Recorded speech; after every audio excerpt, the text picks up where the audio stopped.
Olá, meus queridos abençoados, tudo bem? Graças a Deus. Eu sou nosso irmão Alberto Lírio e quero deixar mais um vídeo para todos nós aprendermos sobre a graça de Deus. Bendito seja o nosso Criador, aquele que fez os céus e a terra e está nas alturas, na eternidade, junto com o seu Pai. Aquele que morreu está com seu Pai, que é Jesus, o Filho de Deus. E Deus, o Criador dos céus e da terra, ele é o supremo ser, aquele que está entronizado sobre todas as coisas. Glórias a Deus. Meu querido, antes de falar alguma coisa, eu quero te pedir, nos ajude no nosso canal, você possa se inscrever no nosso canal, você deixa o seu like, você ative o sininho. Quando você ativar o sininho para se inscrever, você ative o sininho em todas, porque quando você ativa o sininho em todas, toda vez que o nosso irmão Alberto Lírio colocar lá um novo estudo, vai chegar para você. E também compartilhe, tá bom, meu querido? Graças a Deus. Eu quero deixar neste vídeo uma coisa interessante. Atos dos Apóstolos, capítulo 20, o versículo, a partir do versículo 29. Paulo está escrevendo aqui. Atos foi escrito entre 64 e 68, depois de Cristo, né? 64 e 68 DC. Paulo está, a partir do versículo 29 do capítulo 20 de Atos, Paulo fala assim: eu sei que depois da minha partida entrarão no meio de vós lobos cruéis que não pouparão o rebanho, e que dentre vós mesmos se levantarão homens que falarão coisas perversas para atrair os discípulos após si. Portanto, vigiai, lembrando-vos que durante 3 anos não cessei, noite e dia, de admoestar com lágrimas a cada um de vós. Vós aqui eram eles, vocês. Agora, irmãos, encomendo-vos a Deus e a palavra da sua graça, aquele que é poderoso para vos edificar e dar herança entre todos os que são santificados. Graças a Deus. Paulo aqui, entre o ano 64 e 68, ele já estava ensinando o povo daquela época que quando ele saísse do meio deles, deixasse de pregar o evangelho ali, iria entrar lobos vorazes, lobos devoradores, que não ia ter pena do rebanho.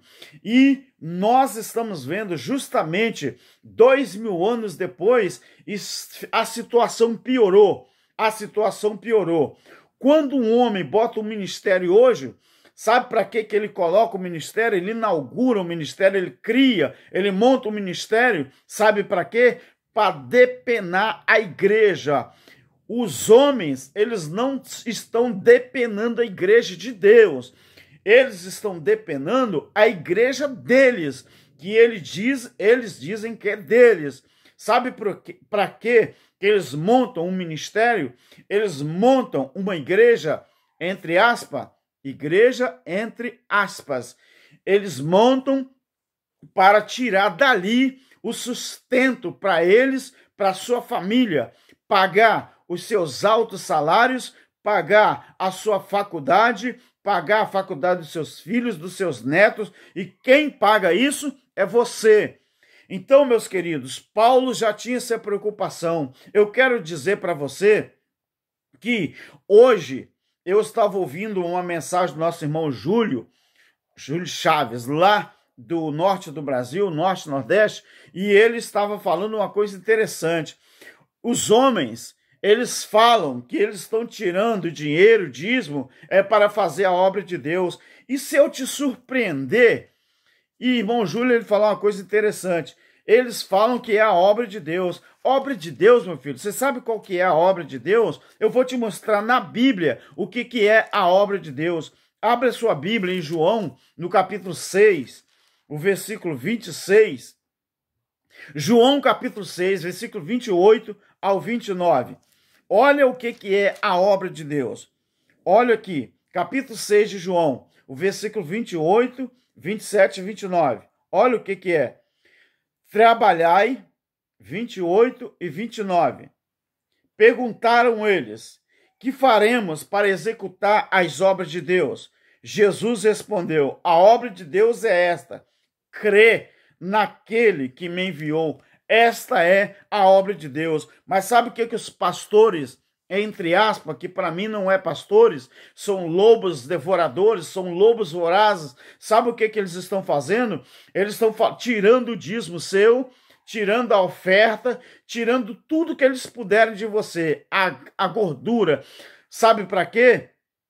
Para sustentar os seus impérios, para pagar a prestação de carro. Sabe por quê? Eles falam que é a obra de Deus. A obra de Deus está na esquina. Como nosso irmão Júlio falou, a obra de Deus está na esquina. É um mendigo que não tem lugar para dormir, não tem comida para comer. A obra de Deus é uma família que está necessitada, que não tem condições de pagar um talão de água, um talão de luz. Vê se eles vão de casa em casa, na casa das pessoas pobres, que humildade tem nada a ver com pobreza. Então, vê se eles vão lá. Eles estão construindo os seus impérios, os seus templos religiosos, os seus templos, os seus ministérios.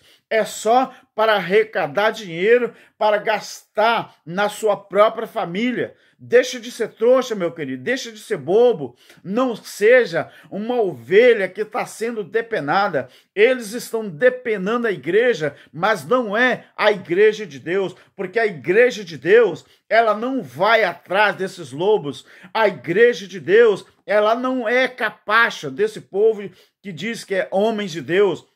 A igreja de Deus não é isso, não. Então, para que eles fazem toda sexta-feira? Eles fazem campanhas, campanha da quebra da muralha, campanha disso, campanha daquilo. E eu te pergunto, quebra de muralha? Que muralha? Campanha para Deus fazer isso, fazer aquilo. O quê? Se a Bíblia diz que isso tudo, Jesus, com o sacrifício dele, já fez por nós. Abra sua Bíblia aí. Eu vou evitar de citar muitos versículos para o vídeo não ficar muito grande, mas o que eu puder citar para você, eu vou citar. Então, meu querido, você está sendo enganado, você continua sendo enganado. Olha só o que diz Colossenses, capítulo 2, a partir do versículo 13 até o 15.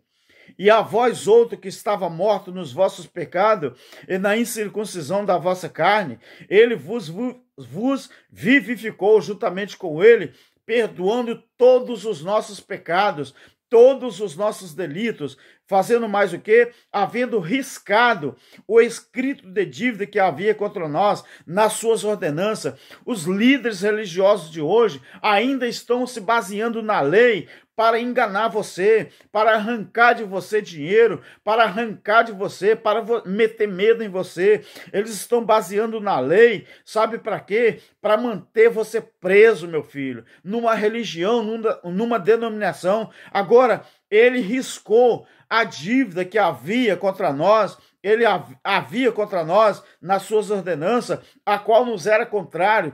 Todos os esquemas desses líderes que eles praticam e baseado na lei, só tem um objetivo: enganar você e manter você preso ao sistema religioso. Olha só, havendo riscado o escrito de dívida que havia contra nós nas suas ordenanças, o qual nos era contrário, tirou do meio de nós, cravando na cruz. Então por que você ainda faz campanha? Por que você ainda faz jejum? Por que você ainda faz sacrifício? Falando que você tem que fazer isso porque para Deus fazer alguma coisa por você. Você já pensou que você, há muitos e muitos anos, você está blasfemando de Deus e do sacrifício que o Filho dele fez na cruz do Calvário?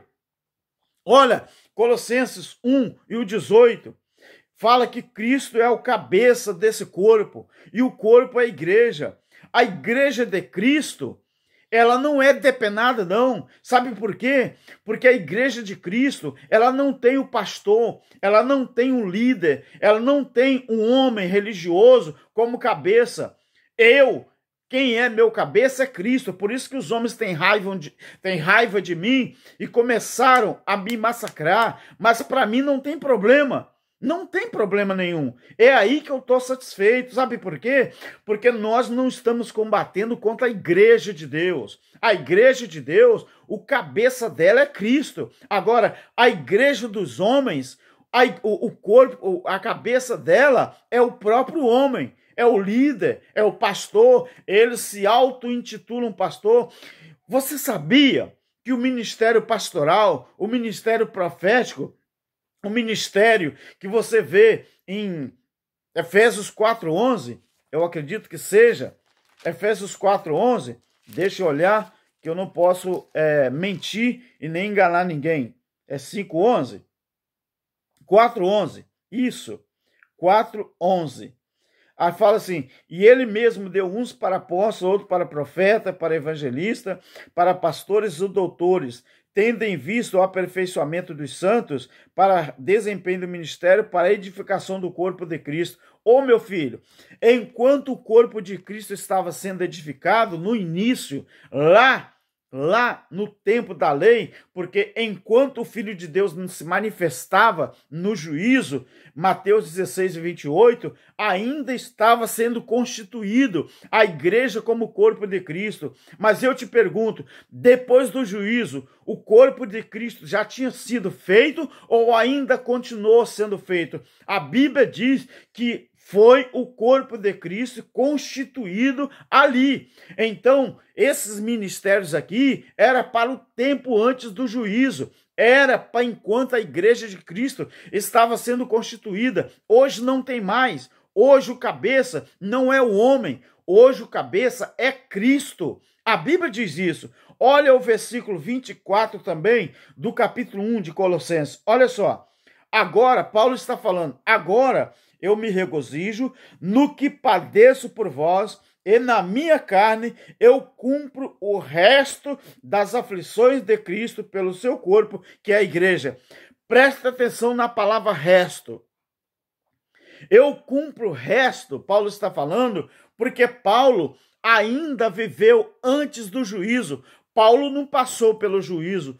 O único discípulo de Jesus que passou pelo juízo, que viveu o juízo, relatando o juízo, foi João, quando ele foi mandado preso por Nero para a ilha de Patmos, porque ele tinha que registrar o juízo.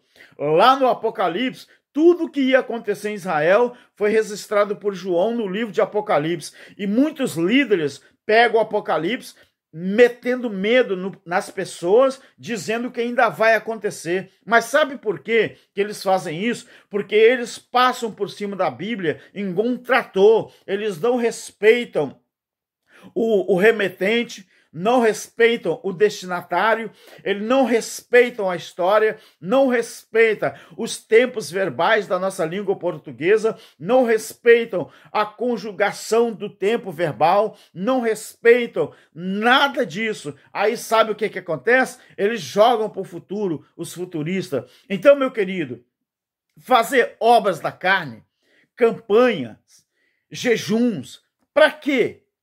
Para quê? Sabe qual é o verdadeiro jejum que Deus disse lá no Velho Testamento para Isaías? O verdadeiro jejum é o bem que você faz para o seu semelhante. Esse é o verdadeiro jejum. O que adianta, meu filho? Você jejuar, você sabe o que você está fazendo? Você está fazendo isso para o corpo físico. O espiritual não tem nada a ver. Sabe por quê? Porque no corpo espiritual, ele não precisa de jejum, ele não precisa de campanha, porque nós já estamos perfeitos em Deus. Se você dizer que eu estou mentindo, então você está dizendo que o próprio Jesus, o próprio Deus, é que é mentira. Nós estamos perfeitos em Cristo Jesus. Abra sua Bíblia em Hebreus, no capítulo 9, capítulo 10 é o melhor. O capítulo 10, olha só, a partir do versículo 12, Hebreus capítulo 10, a partir do 12. Mas este é um pronome que se refere a Cristo. Mas este, havendo oferecido para sempre um único sacrifício pelos pecados, assentou-se à destra de Deus. Daí por diante, daí de onde? a partir do momento que ele se ofereceu como sacrifício único pelos pecados, assentou-se à destra de Deus. Daí por diante, daí, desde o momento que ele, Cristo, se ofereceu, daí por diante, espera que os seus inimigos sejam postos por estrado dos teus pés. Sabe quem que não está deixando? Ou não deixou, ou não está deixando os inimigos de Cristo ser colocado como estrado dos teus pés? A religião.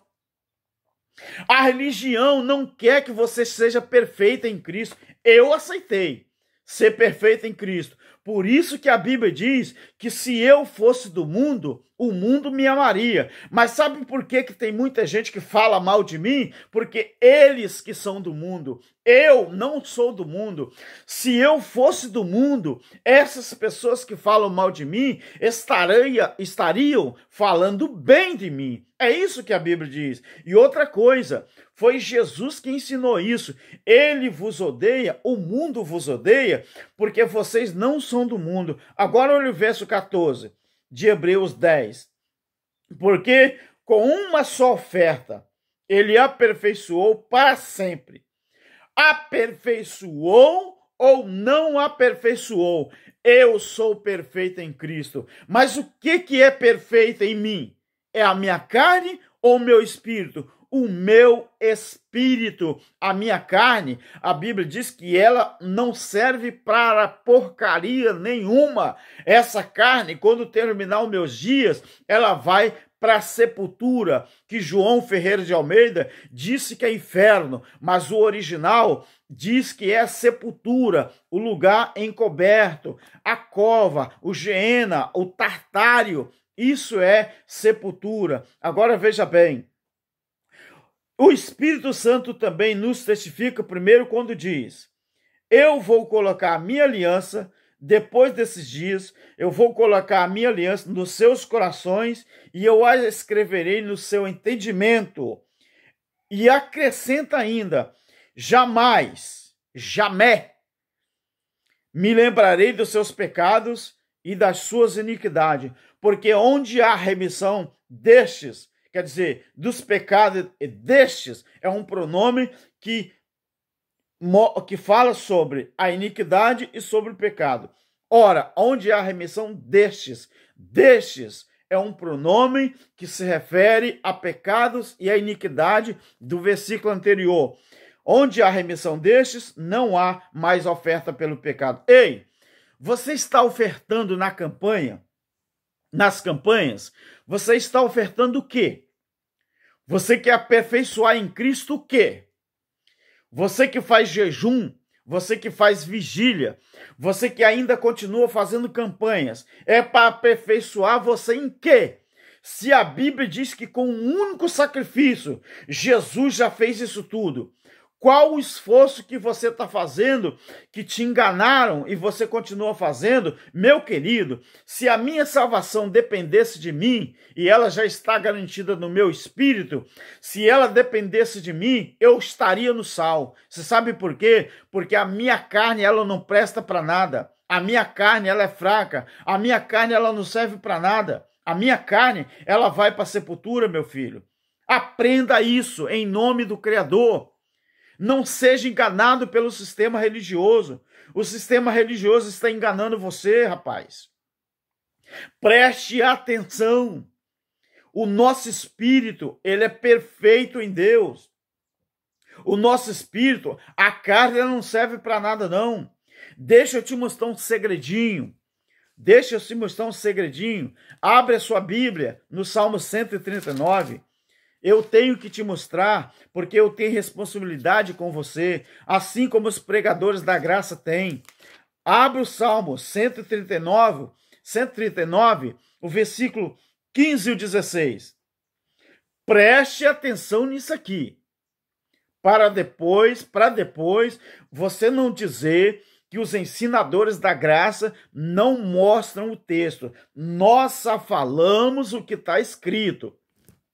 Eu vou ler o versículo 15 e 16 do Salmo 139. Os meus ossos, isso é a palavra de Davi, tá? é o diretor de música, Salmo de Davi. Os meus ossos não te foram encobertos quando no oculto eu fui formado, quando fui entretecido nas profundezas da terra. Preste atenção nisso aqui. O versículo 16. Os teus olhos viram o meu corpo quando ainda não era formado, ou quando ainda estava informe. Todos os dias que me foram ordenados para mim, no teu livro foram escritos, quando nenhum deles ainda havia. Ei, qual o livro que está escrito, o tempo que foi determinado para você aqui nesse plano terrestre ou lá na eternidade com Deus? O livro da eternidade com Deus. Olha só, todos os dias que foram ordenados para mim, no teu livro foram escritos quando nenhum deles havia. Meu querido, aprenda uma coisa, nós não somos seres físicos, carnais, vivendo ou tendo aqui na Terra uma experiência humana. Nós somos seres espirituais, vivendo uma experiência terrena aqui na Terra.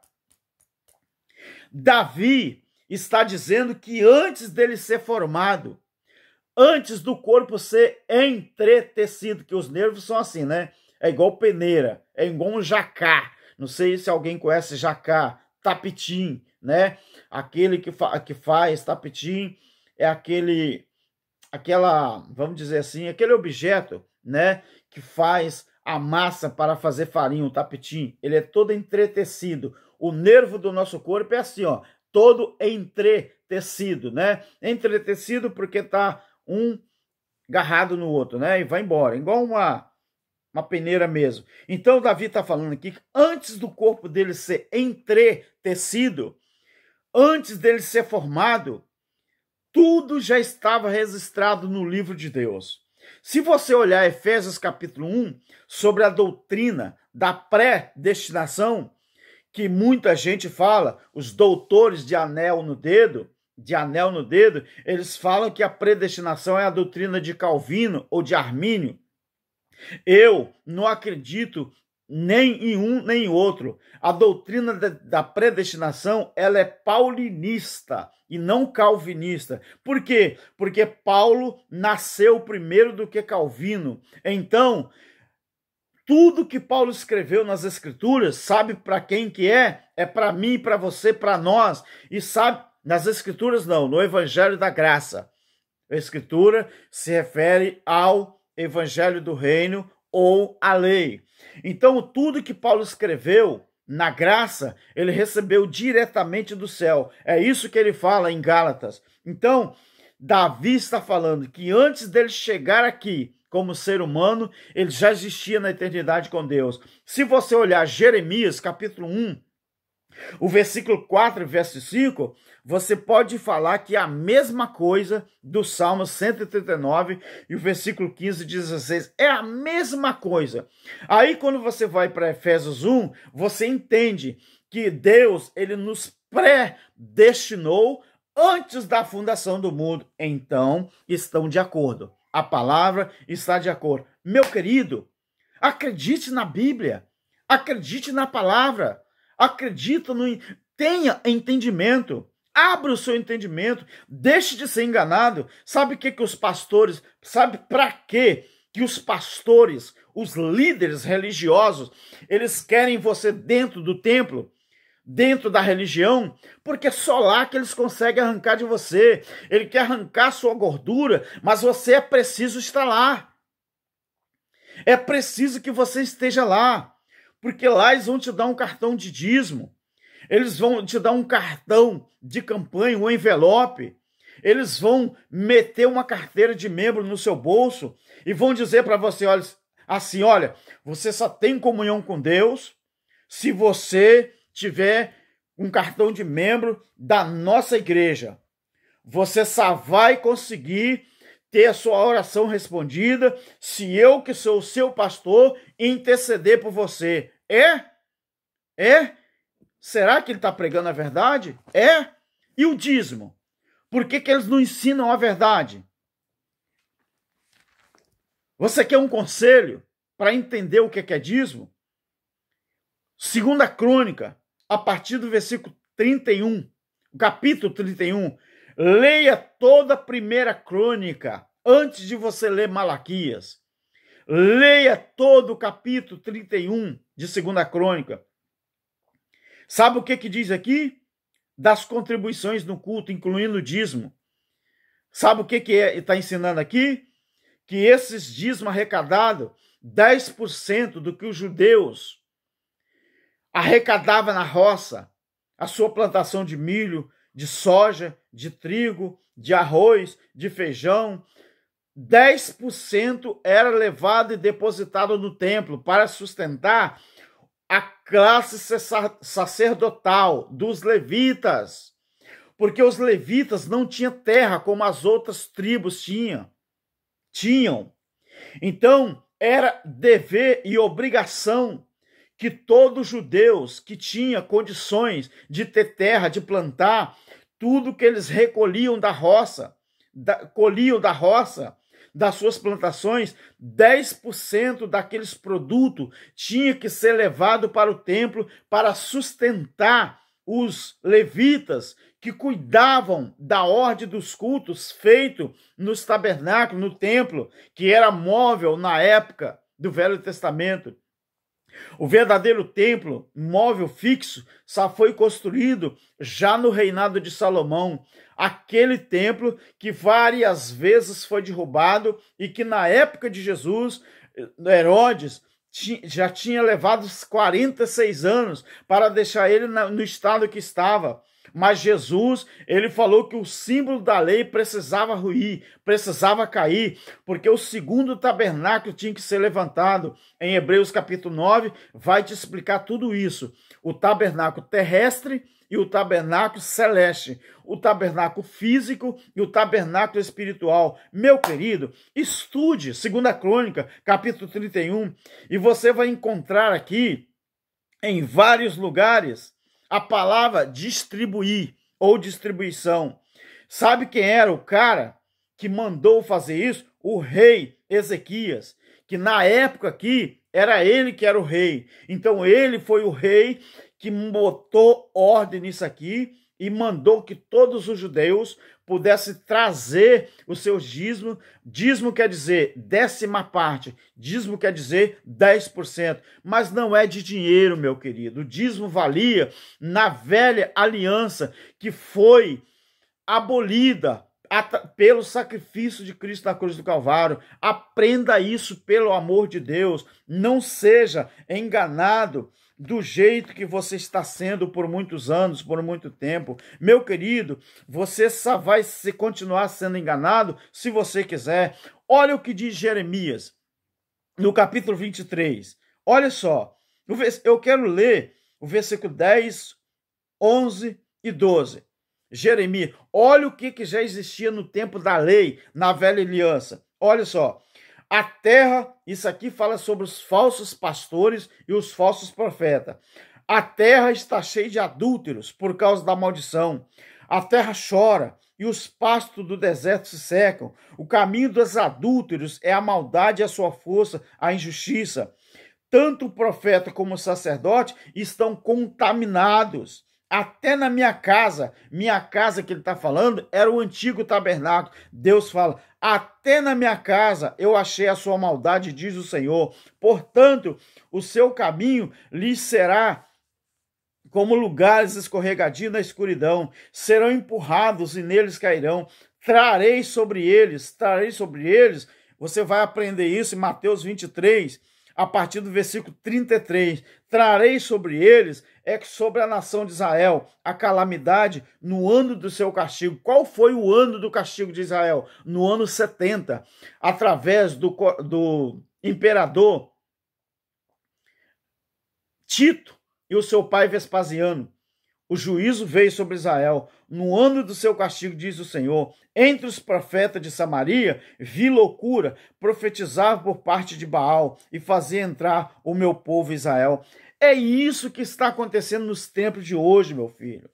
Quando você entra num templo religioso, quando você entra na religião, quando você entra no ministério de alguém, lá dentro você vai ver todas as ordenanças da lei. Dízimos, ofertas, você vai ver campanha, você vai ver jejum, você vai ver vigília, e o povo sendo enganado, e o povo sendo enganado, o povo sendo enganado. Sabe por que estão sendo enganados?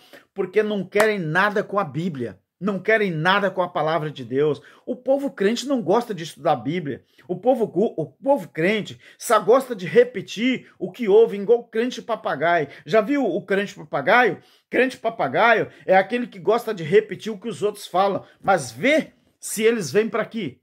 Vê se eles vêm estudar a palavra de Deus. Deveria estudar, é como o pastor Rodrigo Silva falou.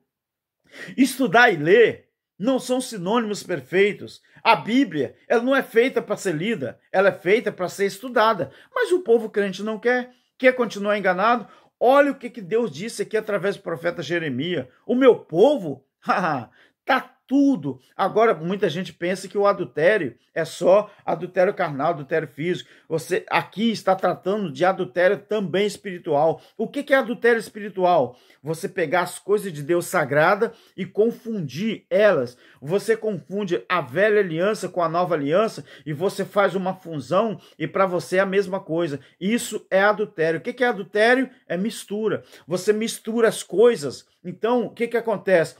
A palavra adultério, no sentido original da palavra, quer dizer adultério, você rebentar ou você abrir o cadeado alheio com uma chave que não é desse cadeado. Então, no sentido físico, adultério quer dizer você querer abrir um cadeado que não é seu com a chave alheia. Deu para entender? Vamos dizer aqui, eu quis fazer uma comparação, eu quis fazer aqui uma coisa interessante para você entender, para não precisar eu falar o sentido real. Eu fiz aqui uma comparação, né? Eu fiz aqui uma figura de linguagem. Quando você tenta abrir um cadeado que não é seu com a chave do cadeado que não é seu, no sentido físico, adultério é isso. É você querer usar uma coisa que não é sua, pertence ao outro. No sentido espiritual, adultério quer dizer uma mistura. Então, quando você achar que você pode misturar a lei com a graça, é aí que você se engana. É aí que você se engana. Na graça, nós somos perfeitos em Cristo Jesus. Na graça, sabe o que Paulo falou em Romanos 8? Agora o quê? Depois do sacrifício e a redenção. Nenhuma condenação há para os que estão em Cristo Jesus. Mas o seu pastor, o seu líder, eles falam que existe condenação sim. E que é você que tem que se esforçar para entrar no reino de Deus. A Bíblia diz que não tem isso. Lucas 17, 20 e 21, Jesus falou que o reino de Deus não vem com aparência, não viria, porque já veio, porque Jesus explica que Lucas 17, 20 e 21, quando ele foi interrogado acerca do reino, ele falou, o meu reino não vem com aparência física, não. Vocês não vão conseguir dizer Cristo está ali ou Cristo está lá, porque o meu reino está dentro de cada um de vocês. Eu estou em graça. Eu estou livre do sistema. Eu, Alberto, estou com o meu espírito perfeito em Cristo Jesus. E isso é a Bíblia que me garante. Eu li para você. Se você não quiser entender, não é problema meu, é problema seu. Então, meu querido, eu te aconselho mesmo. Por quê? Sabe por quê? Porque tudo que está na Bíblia, principalmente na graça, não pode, de jeito nenhum, ser negado. 1 João, capítulo 3, o versículo a partir do 14. Olha o que eu vou ler para você. 1 de João, capítulo 3, a versículo 14 em diante. Nós sabemos, olha o que João está escrevendo. Já estamos perto do Apocalipse. O Apocalipse foi registrado entre 68 e 69 antes de juízo. Tem um movimento aí que fala que Apocalipse foi escrito no ano 95. Mentira.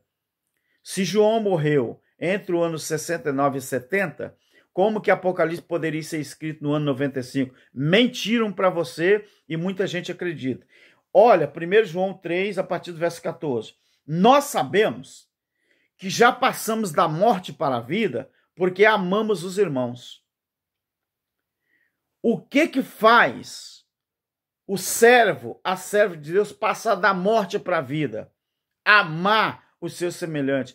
Por que muita gente não admite, mas ainda está em trevas, está na morte? Porque não ama o seu semelhante. Eu vou ler para você. Nós sabemos que já passamos da morte para a vida porque amamos os irmãos. Porque quem não ama o seu irmão permanece na morte. Que morte é essa? Física ou espiritual? Espiritualmente, tem muita gente que está morto e não percebe. Sabe por que não percebe?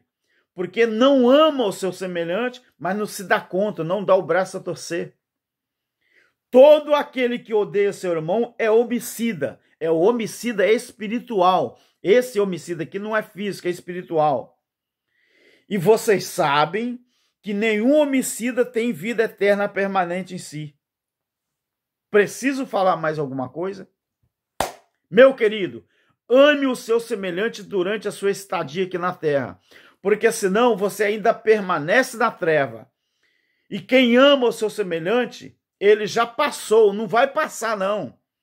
Por isso que eu falei, nós somos espírito perfeito em Cristo, porque eu tenho certeza, os ensinadores da graça têm certeza, que nós amamos os nossos semelhantes. Quem quiser falar mal da gente, mal de mim, mal de nós, podem falar. Nós já estamos em vida. Agora, se alguém permanece na morte, o problema é deles. Meu querido, muito obrigado, tá? Daqui, talvez amanhã, depois, a gente estará divulgando mais os vídeos, mas isso aqui é para o seu entendimento. Abra o seu olho.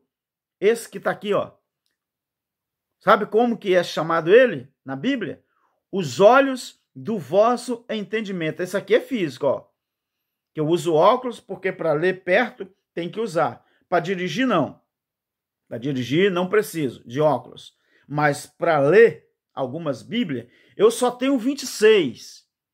Por quê? Eu gosto de ler. Meu sobrenome é ler e escrever. Eu só tenho 26 exemplares da Bíblia. Porque nós somos estudantes. Nós precisamos disso aqui, né? A nossa faculdade, ela precisa que nós tenhamos entendimento para depois ensinarmos os outros. Ou queremos ensinarmos, né? Ensinar, porque não é todo mundo que aceita isso aqui, não. Não é todo mundo que aceita a graça de Deus, não. Então, meu querido, estude. Não continue sendo enganado. Seja livre. Jesus já morreu. Jesus já ressuscitou. O juízo aconteceu. Foi justamente para você ser livre do império da morte. Faça como os pregadores da graça, irmão Júlio, Chaves, lá no norte ou nordeste do Brasil. Eu já falei que eu tenho que descobrir se é norte ou nordeste que o irmão Júlio mora. Nosso irmão, o pastor Geraldo Moraes, do seu canal Igreja Espírita em Verdade, irmão Júlio, Acorda Povo de Deus, nome do seu canal. Os irmãos da Graça Pura, os irmãos Messias, o irmão André, o irmão Elcio de Jesus, o irmão André, também com o seu canal. Pesquise a escatologia consumada. Pesquise a escatologia consumada.